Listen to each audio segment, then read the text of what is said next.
The revolutionary Porsche 911, debuting in 1964 with air-cooled excellence. Early models had a 2.0-liter flat-six engine producing 130 horsepower, evolving to 2.2 liters and 2.4-liter variants for more power and refinement over the years.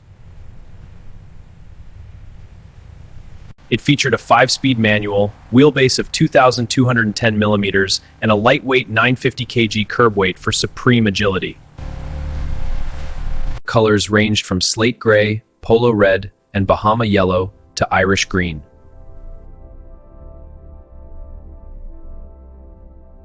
Metallics like dark red and silver were available, with up to 30 special options by 1966.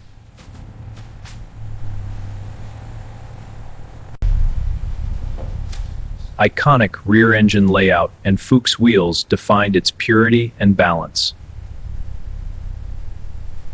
From the base 911 to the high-performance S, it offered versatile driving experiences.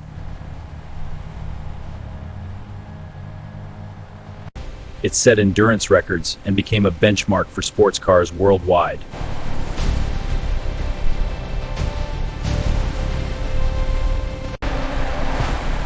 Air cooling lasted until 1998, solidifying the 911's legacy as an engineering marvel.